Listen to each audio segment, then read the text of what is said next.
बंधुओं, श्रीमद् भागवत महापुराण इतना मधुर ग्रंथ है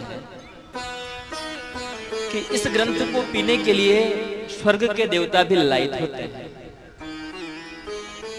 परंतु एक जूस के अंदर जब तक शक्कर नहीं मिलेगी तब तक उसकी मधुरता मधुर नहीं होती।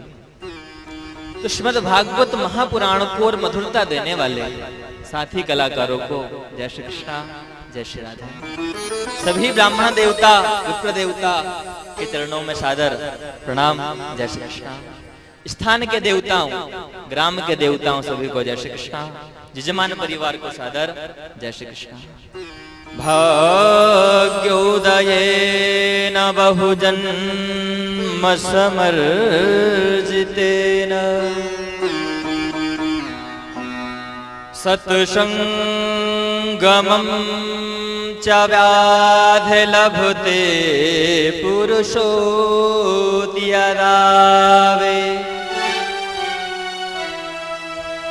अज्ञान हेतु कृतमोहमदान्धकारम्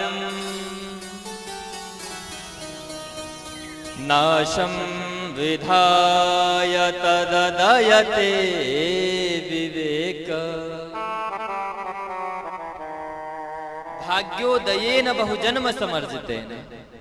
क्या कहते हैं व्यास जी महाराज कि भाग्योदयेन बहुजन्म समर्जितेन, हमारे और हमारे जजमान परिवार के एक दो जन्म नहीं, भाग्योदयेन बहुजन्म समर्जितेन।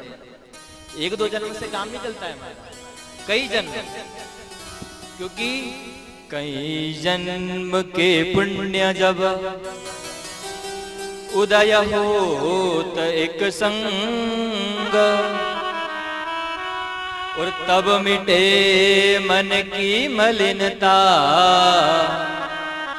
और भावे सत्संग।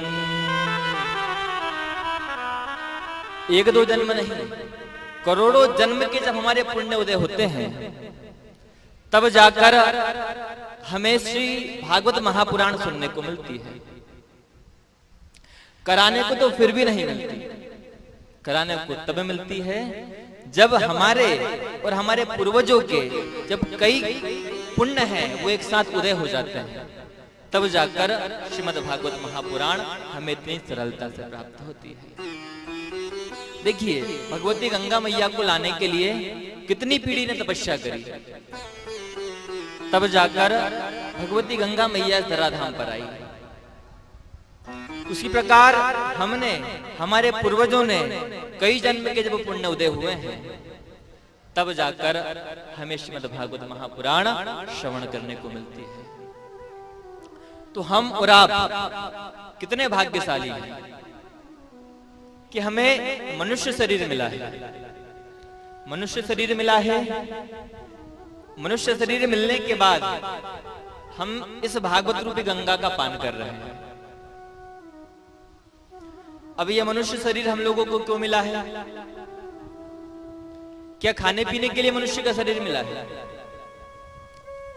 अगर खाने पीने के लिए मिलते हैं तो 84 कोटि योनियां हैं, तो हम में और उन योनियों में क्या फर्क है? हम भी मां के गर्भ से प्रकट होते हैं, जो जीव जंतु हैं वो भी मां के गर्भ से प्रकट होते हैं। हम भी सुबह उठते हैं, जीव जंतु भी सुबह उठते हैं। हम भी भोजन करते हैं, जीव जंतु भी भोजन करते हैं। हम भी हमारे परिवार को बढ़ाते हैं, जो अन्य जीव जंतु होते हैं वो भी अपने परिवार को बढ़ाते हैं। उदाहरण में आप श्वान, कुत्ते को देख लो, वो भी जीव हैं और हम भी जीव हैं, परंतु उसमें और हम में अंतर क्या है? हम कहेंगे कि महाराज हम बड़े सुंदर हैं, हम मनुष्य हैं क्योंकि हम बड़े सुंदर हैं। अरे जाकर देखो विदेशों में कितने सुंदर सुंदर कुत्ते मिलते हैं, उनमें और हम में कोई अंतर नहीं है, क्योंकि हम भी भोजन करते हैं, वो भी भोजन करते हैं। हम भी सोते हैं, वो भी सोते हैं। हम भी परिवार बढ़ाते हैं, वो भी परिवार बढ़ाते हैं।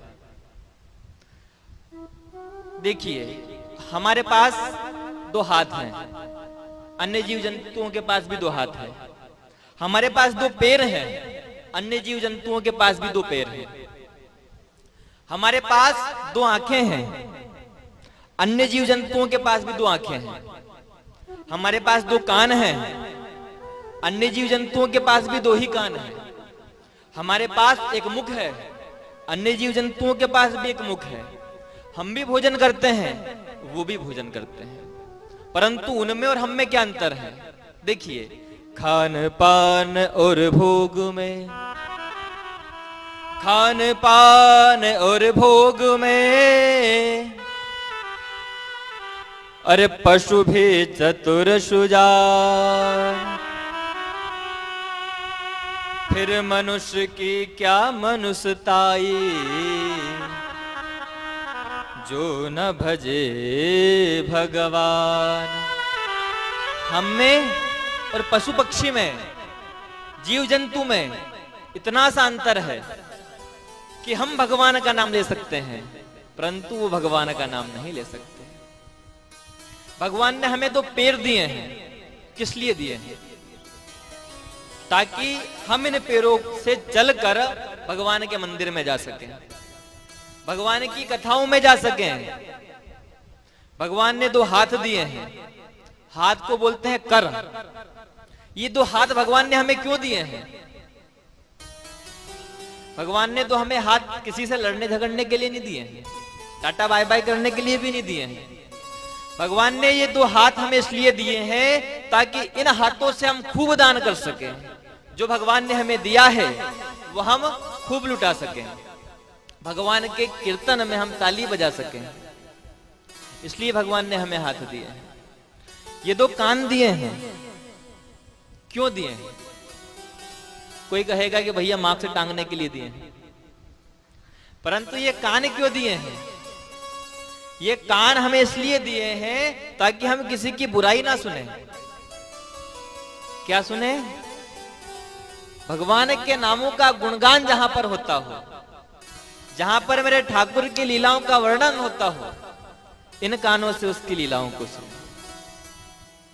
ये आंखें दी हैं, इकाई के लिए दी है, किसी का बुरा भला देखने के लिए नहीं दी महाराज। ये जो आंखें दी है, ये इस ठाकुर की सुंदर छवि को निहारने के लिए दी है नहीं दी है, इसीलिए तो हमें ये आंखें मिली है। और देखिए, प्रकृति ने जो हमें दिया है वो हमें कोई नहीं दे सकता। भगवान ने सब कुछ हमें दिया है, नहीं दिया है, परंतु हम उन चीजों का कभी इस्तेमाल नहीं करते। भगवान ने जिव्या भजन करने के लिए दी है, राम राम रटने के लिए दिए है, परंतु हम व्यथा बातों में अपने मन को लगाते हैं। तो खाना पीना, परिवार बढ़ाना, ये तो हर व्यक्ति का, हर जीव का एक सा कर्तव्य है, परंतु मनुष्य के अंदर क्या है? तो तुलसीदास जी महाराज कहते हैं, बिनु सत्संग विवेक ना होए, बिनु सत्संग विवेक ना होए, बिनु सत्संग विवेक ना होए, बिनु सत्संग विवेक ना होए, बिनु सत्संग विवेक ना होए, सत्संग विवेक ना होए, बिनु सत्संग विवेक ना होए, राम कृपा बिनु सुलभ ना होए, बिनु सत्संग विवेक ना होए। बोलो गोपाल कृष्ण भगवान की जय। बिना सत्संग से हमें विवेक नहीं होगा। विवेक का मतलब होता है बुद्धि। जब तक हम सत्य का संग नहीं करेंगे, जब तक हमारी बुद्धि चैतन्य नहीं होगी, और जब तक हमारी बुद्धि के अंदर चैतन्यता नहीं आएगी महाराज, तब तक हम हमारा अच्छा और बुरा इसको हम नहीं देख पाएंगे। और बुद्धि कब आती है? तुलसीदास जी क्या कहते हैं? बिनु सत्संग विवेक न होए। बुद्धि को तीव्र करने के लिए, भगवान में मन लगाने के लिए क्या करना पड़ेगा? सत्संग। जब हम सत्य का संग करेंगे तो क्या होगा, हमारी बुद्धि निर्मल हो जाएगी।